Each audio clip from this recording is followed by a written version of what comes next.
Helo, a croeso I ail fideo ar Anatomi Cyhyrsgerbydol rhan 2. Yn y rhan yma, da ni'n mynd I fod yn edrych ar ar y sgerbwd ac be di swyddogaeth y sgerbwd ac be mae o'n wneud I helpu yn corff ni. OK, so ni gychwyn yn gyntaf gyda swydd y sgerbwd. Rwan, swyddogaeth y sgerbwd ydy I gynnal yn corff ni. Fi'n gwneud hwn, o fi'n medru wneud drawing arno. Right, so mae o yn cynnal, mae o yn galluogi ni symud oherwydd mae'n galluogi cyhyrau fedru symud yn corff ni. Ac mae o yn amddiffyn gwahanol organau ac mae o hefyd yn cael ei ddefnyddio I wneud celloedd coch gwaed. Ac mae o yn gweithredu yn ogystal â storfa o calsiwm. So be mae o'n wneud? Mae yn sgerbwd ni gyda 2 gwahanol rhan iddo fo. Mae gennym ni yn sgerbwd atodol, sef y breichiau, coesau, yr limbs hynny yw, ysgwyddau a'r pelfis. A mae gennym ni hefyd ein sgerbwd echlennol, sef yn pen a'n bôn gorff ni. So ni edrych ar y llun yma fan hyn. Echelinol, sori, sillafu fi fan hyn. So echelinol. So be ni'n gweld fan hyn ydy yn syml iawn llun ohono fo. Ac mae bob rhan sydd wedi cael ei wneud yn y lliw brown ydy'r sgerbwd echelinol, sef canol yn corff ni, da chi'n gweld. Ac wedyn mae gennym ni yn sgerbwd atodol, sef popeth sydd yn stoc I hwnna. Does dim angen gwybod mwy na hynny, jyst dyna di'r 2 gwahanol rhan i'n sgerbwd ni. Rwan, da ni'n gyd yn gwybod da ni'n medru difrodi ein sgerbwd a da ni'n medru cael tor asgwrn. So mae gennym ni fan hyn tor asgwrn a dadleoliad. Tor asgwrn neu dadleoliad ydy dislocation.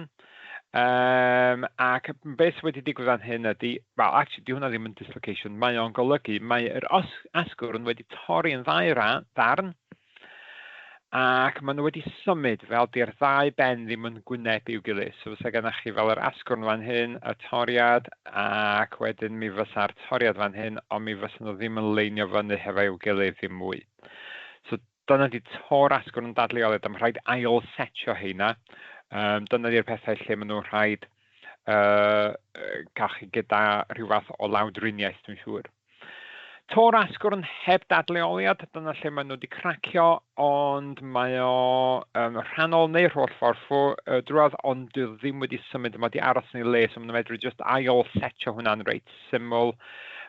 Mwyn thebyg ddim angen lawer o lawdriniaeth os o gwbl, a just i'w splintio fo fyny.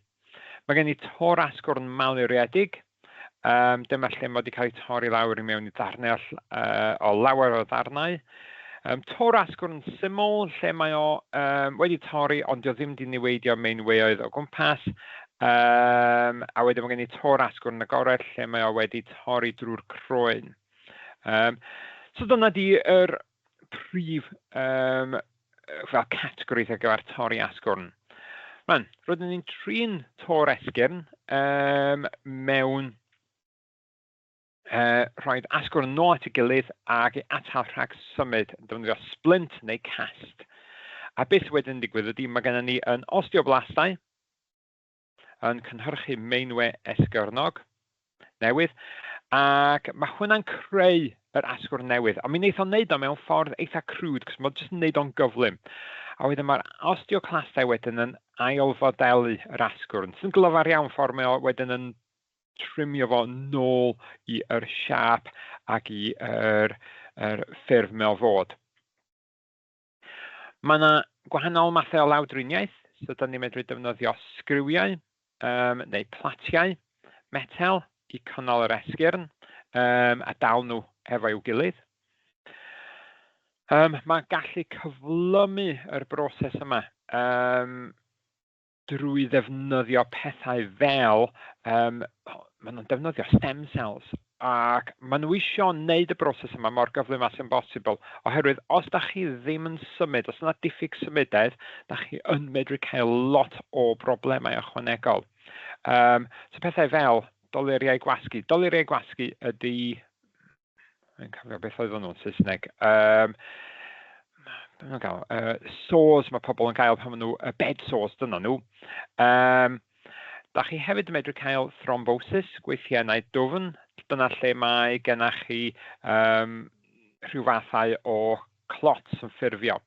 Ac fel fyddwch chi'n dychmygu, mae heina yn broblemau mawr, oherwydd os di heina'n cychwyn symud, maen nhw'n achosi mwy o broblemau. OK. Mae'r asgwrn cefn. So, hwn ydy y rhan sy'n cynnal y corff a mewn amddiffyn am y dryddyn cefn. So, mae yna ddau swydd iddo fo. A mae gennym ni, dyma fo yn edrych arno o'r ffront, hwn di o'r ochr, a da chi'n sylwi mae yna chydig bach o cyf i'r asgwrn cefn. A mae gennym ni yn asgwrn cefn, dwi ddim yn un asgwrn, mae o'n cyfres o lot o esgyrn llai. Hein ydy y vertebras. Mae gennym ni 7 vertebra gyddfol. So hyn ydy'r reit ar y top fan hyn. So neck vertebrae. Wedyn mae gennym ni rhai thoracic. Rwan mae rhai vertebrau gyddfol, mae gen nhw dwll, so y foramen, a wedyn mae gen ni cnap ar draws. Dwi'n cymryd na hyn ydy'r cnap, falle na hwnna ydy'r cnap, dwi'n meddwl, dyna fo, hwnna ydy'r cnap.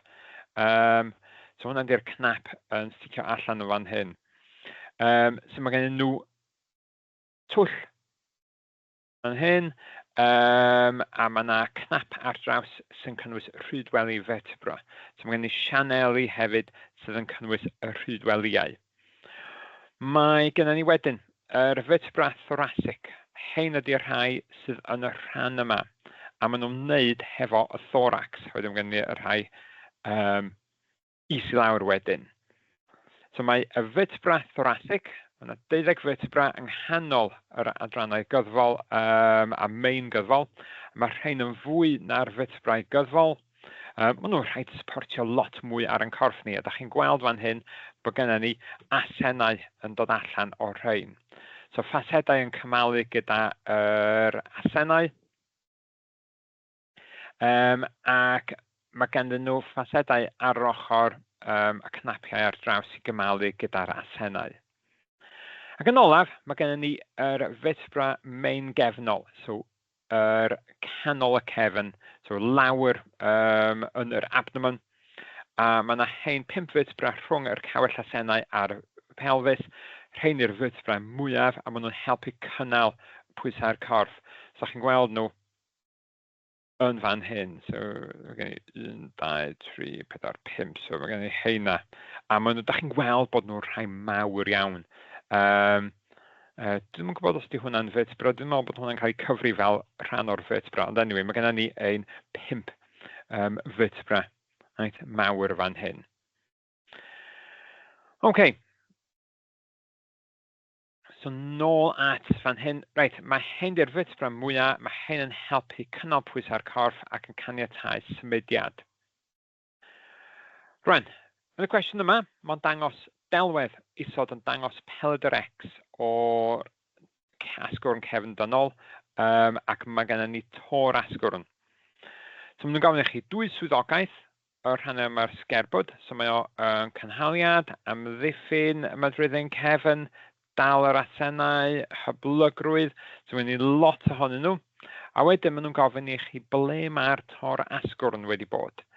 Wel, hein di'r 1, 2, 3, 4, 5. So, da ni'n medru gweld fan hyn bod o'r thoracic ydi o.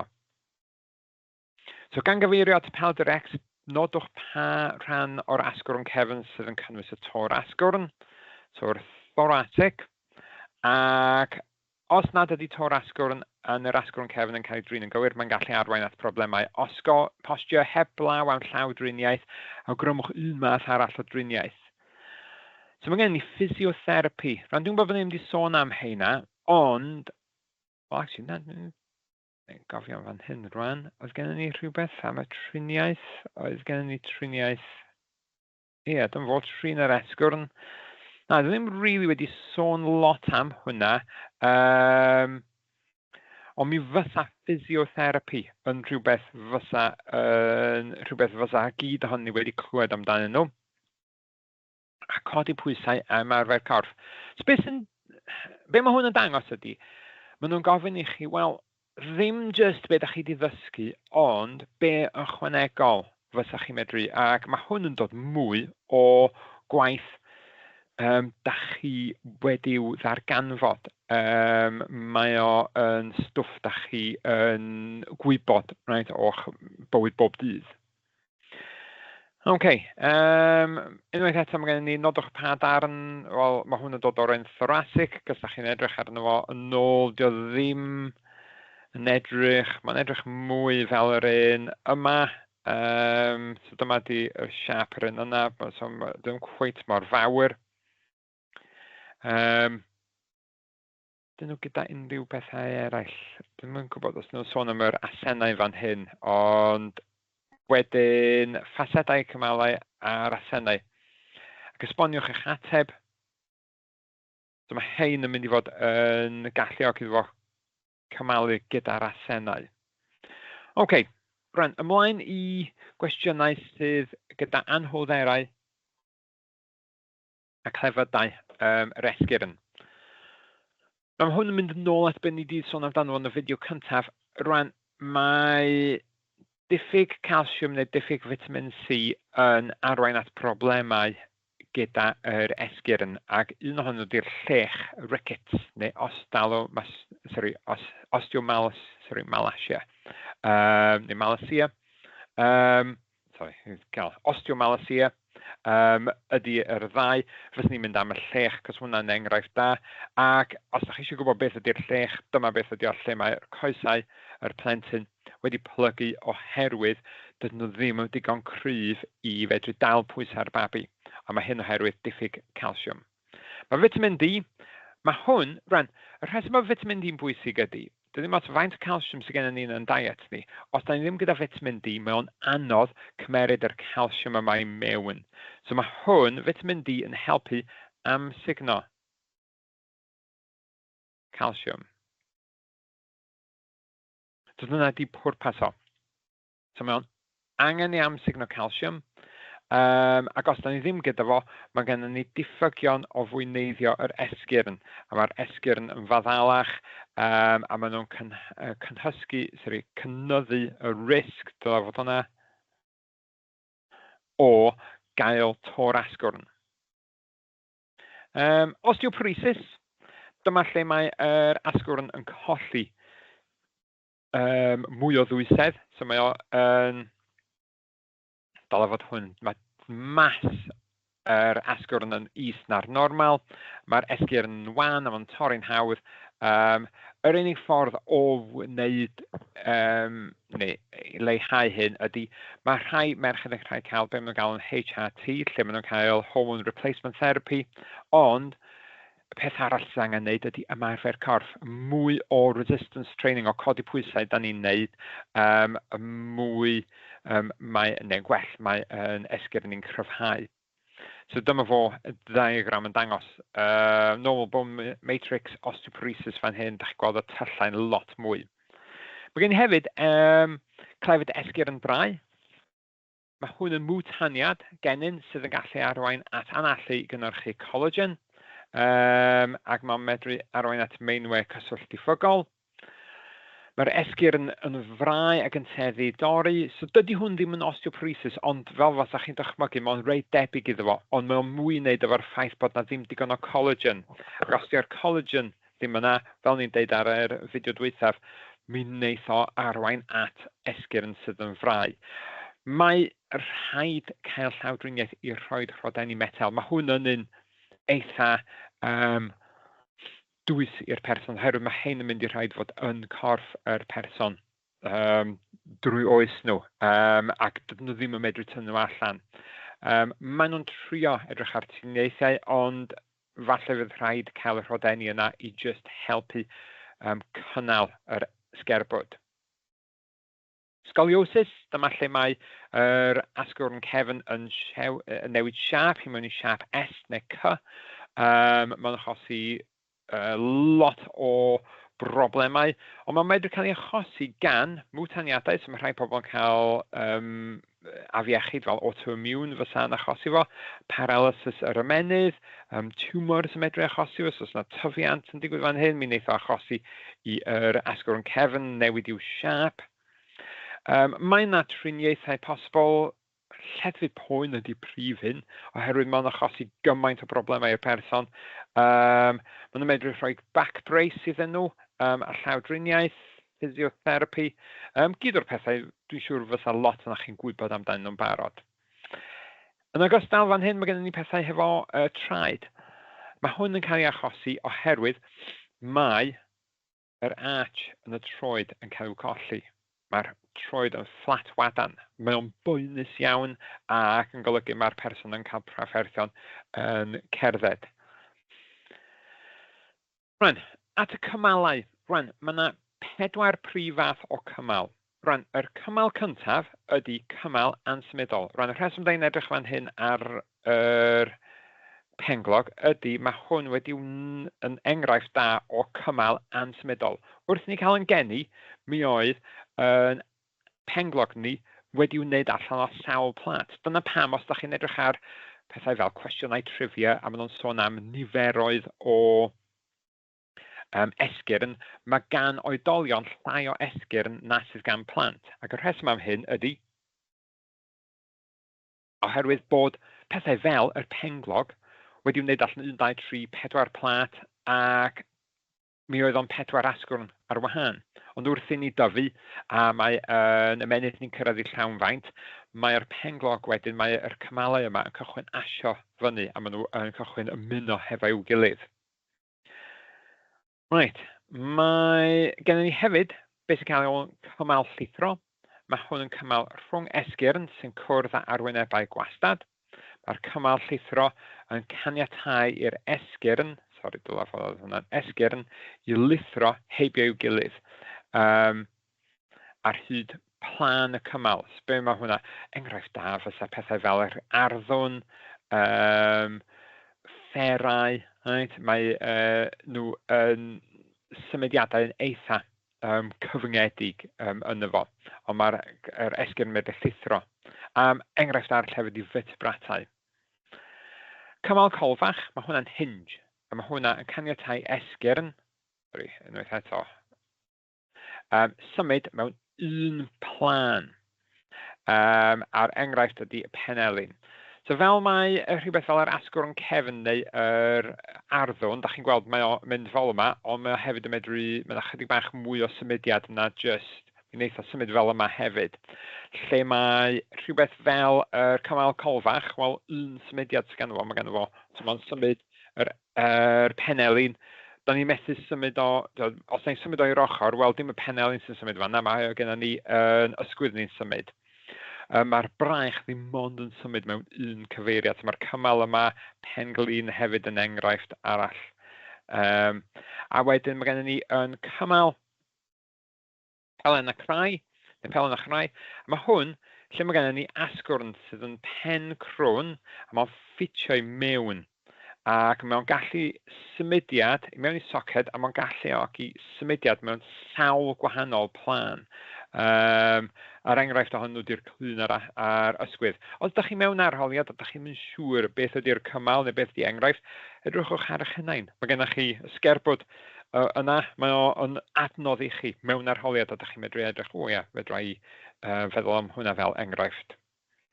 Right, so clefydau diriwiol o'r sgerbyd. So mae gennym ni osteoarthritis. Rwan, mae gyd hynny wedi clywed am arthritis. Dyma lle mae yna poenau yn digwydd o gwmpas yr cymalau.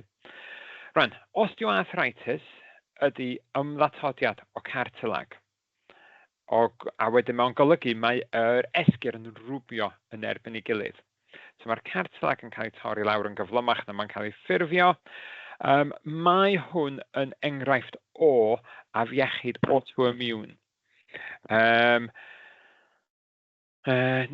Dim hwnna. Mae osteoarthritis yn dod o wear and tear, Mae autoimmune ydy rheumatoid arthritis. So mae hwn yn dod lle mae cartilag yn cael ei werio allan dros noes ni.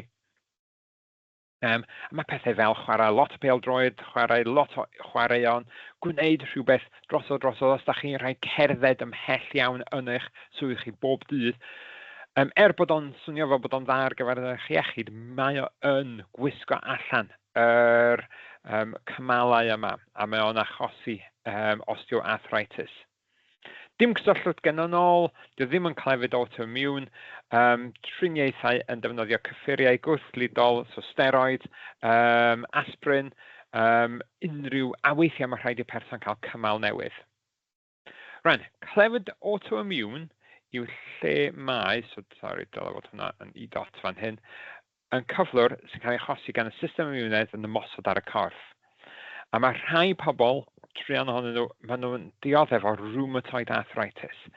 Mae ymateb lludus yn y cymalau, mae o'r cymal yn mynd yn boenus ac yn anostwyth ac yn chwyddiedig. Mae'r system immunaidd wedi adnabod bod yr cartilag yn ddieithr. A mae o'n ymosod ar yr cymal ac mae o'n torri lawr ddim y cymal, mae ar torri lawr yr cartilag. A mae'n neud o dros y corff i gyd. So dydi'r person ddim jyst yn teimlo'r poen mewn y cymalau sydd wedi cael ei defnyddio i gwisgo lot, mi fydd hwn dros y corff i gyd. Mae o'n llyd difrifol, so da ni'n sôn am poen mawr dros y corff, mae yna mwy o lif gwaed yn mynd yna. Mae pethau fel tywydd oer a llaeth yn cynyddu y siawns o deimlo yr poen yma. Dyna pam mae pobl, os da chi'n clywed am pobl yn dioddef lot o arthritis, mae nhw'n penderfynu mynd i fyw i wlad fel Sbaen. Mi na nhw, pan maen nhw wedi ymddeol, na nhw fynd i fyw mewn gwlad sych a poeth, lle mae nhw'n cael llai o ddiwrnodau oer glub, lle mae nhw'n teimlo'r poen yma yn fwy difrifol na'r arferol. Mae yna bosib trin hwn gyda cyffuriau steroid, gwrthlidol, a hefyd mae yna pethau fel physiotherapy gall helpu'r person yn ogystal. Right. So'r math o lawdriniaeth gallwn ni gael. Wel, mae llawdriniaeth ac cael cymal newydd gyda llawer o fanteision. Un ohonyn nhw ydy lleddfu'r poen. Mae nhw'n golygu mae rhaid nhw defnyddio llai o gyffuriau. Mae gen nhw mwy o symudedd. Ac maen nhw'n medru gwneud gweithgareddau arferol yn well. So maen nhw'n cael gwell ansawdd bywyd. Anfanteision ydy risgiau llawfeddygol. Does yna neb yn hoffi cael llawdriniaeth os nag oes rhaid. A mae llawdriniaeth yn dod hefo i'w risgiau ei hun. Maen nhw'n cymeryd amser hir i wella. Da ni'n sôn am wythnosau, weithiau misoedd. Mae yna mwy o risg o ddadleoliad ar ôl cael, dyma hwn fel clun newydd. Mae yna bosibilrwydd bydd y cymal newydd yn methu ar ôl 15 i 20 flynyddoedd. Mae'r rhan fwyaf o bobl sy'n cael nhw yn barod i gymeryd y risg yma hefo hyn. Ond, os dyn nhw'n cael ail cymal newydd, mae hwn yn golygu mae risgiau yn cynyddu hefo hwn. Rwan, mae yna ddwy ddelwedd Pelder-X da ni'n gweld fan hyn. Mae'r Pelder-X yn dangos clun newydd ni yn fan hyn. Ac mae gennym ni yr cartilag arferol yn yr ardal yma. So maen nhw eisiau gwybod beth ydy enw ar y cymal yma. So hwn di cymal, Helen a Chrau, ac mae nhw eisiau gwybod beth sydd yn digwydd yn yr claf yma. Yn fan hyn. Sori, dwi angen cael, dwi ddim cael, dwi'n trio mynd i cael chydig bach o chargio ar hwn. Dwi'n meddwl fyddai'n o reit. Mae'r munudau olaf, faint gynnau. Na, mae gynnau 20%, mae'n yn oce. Right, sori, nôl at fan hyn. Mae'r person yma, mae'r cartilag wedi mwy neu lai diflannu. Da chi'n gweld bod y bwlch wedi lleihau, mae'r asgwrn yn rhwbio yn erbyn yr asgwrn arall. So os di arthritis, a mae yna llai o le yn y cymal neu llai o cartilag. Mae yna chwydd, mae braidd yn anodd gweld hynny, beth ych chi'n medru gweld ydy bod yna ddim cartilag yna. Rhaid yn olaf, hefo hwn, hwn di'r darn olaf sydd gennau. Ie, mae gennau un darn olaf ar ôl hwn. So cymalau yn gweithredu fel liferi. So mae cymalau yn gallu gweithredu mewn systemau liferi fel chwyddaduron, grym. So mae gen ni 3 math o lifer. Mae pob lifer yn gweithredu gyda fulcrum, ymdrech a llwyth. A fel ydych chi'n gweld fan hyn, os ydych chi'n symud y fulcrum mwy ffordd yna, mi fydd llai ymdrech medru symud mwy o lwyth. So dyna di'r magic o levers. So mae gen ni gradd 1, gradd 2 a gradd 3. So gyda gradd 1, mae'r fulcrum hanner ffordd rhwng yr ymdrech a'r llwyth. So ydych chi'n gweld fan hyn, dyma di'r math o un da ni'n cael yn ein gwddf ni. So mae dal yn gwyneb ni fyny yn ymdrech gan y cyhyr yma, ac y fulcrum ydy'r asgwrn cefn yn y canol. Mae gen i gradd 2, lle mae'r llwyth rhwng yr ymdrech a'r fulcrum. So mae'r fulcrum fan hyn, ac mae'r ymdrech yn fan hyn. So da ni'n medru gweld, rhaid bod yr ymdrech yn yr cyhyr fan hyn, mae'r llwyth ar ei lawr, a mae'r fulcrum yr holl ffordd draw fan hyn. Dydy hwn ddim wedi dangos o'n dda iawn, cos maen nhw wedi wneud o'r ffordd anghywir. Mae'r fulcrum fan hyn, llwyth fan hyn, a wedyn mae'r ymdrech yr ochr arall iddo fo. So da ni'n tynnu fyny fan hyn, ac da ni'n defnyddio yn fulcrum ni ar yr ochr arall i fedru gwneud hynna. So hwnna di cyhyr croth y goes. Ac so ydych chi'n gweld, hwnna di, beth di hwnna? Hwnna di'n calf muscle ni, pan da ni yn sefyll i fyny neu da ni'n sefyll ar fel tiptoes. Mae'n codi pwysau y corff, mae'r fulcrum, dyna di bysedd yn traed ni fan hyn. Ac yn olaf, gradd 3, ymdrech rhwng y fulcrum a'r llwyth. So mae hwn, dyma lle da ni yn y fulcrum, so dyma di fraich, so cyhyr deuben, a mae'n codi yn braich ni. Mae'r ymdrech fan hyn, fulcrum o'r ochr arall, a dyma fo llwyth. So hwnna di'r gradd 3. Ffordd haws o feddwl amdano fo ydy gradd 1 ydy gwddf, gradd 2 ydy ni'n sefyll ar tiptoes, a pa cyhorau sydd wedi cael defnyddio i wneud hynna, ac gradd 3 ydy bicep yn fan hyn.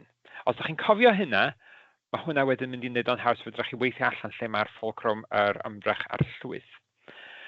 Rhaid yn olaf, mae gennym ni ein cymalau.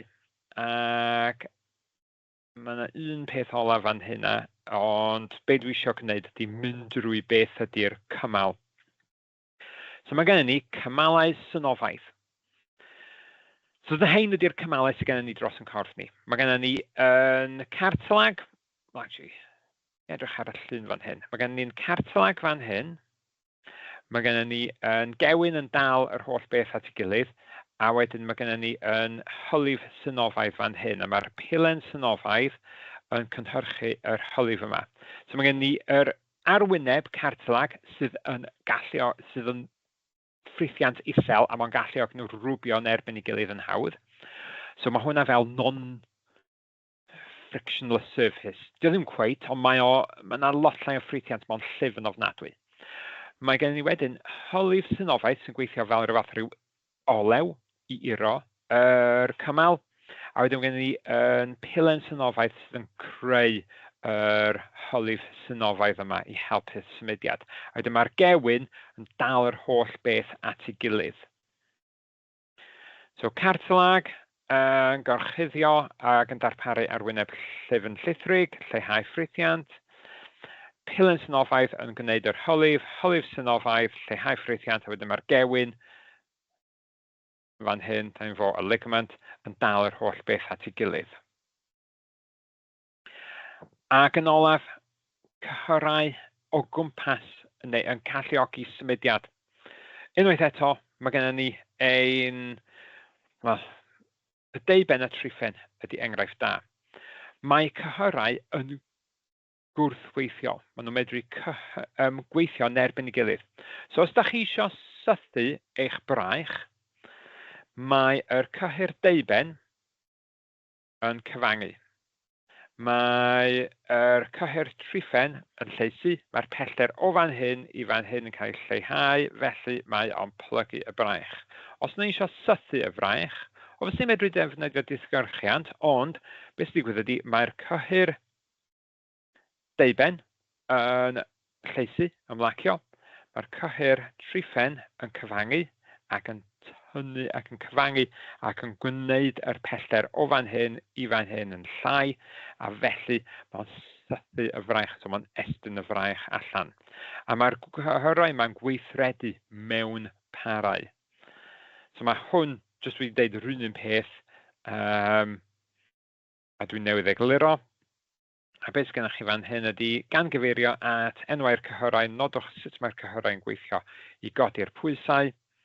So mae'r cyhyr deuben yn cyfangu, triffen yn lleisu. Sylwch, mae rhaid sôn am y ddau, a wedyn mewn llinell, mewn lifer gradd 3. So mae'n deud chi pa un ydi o.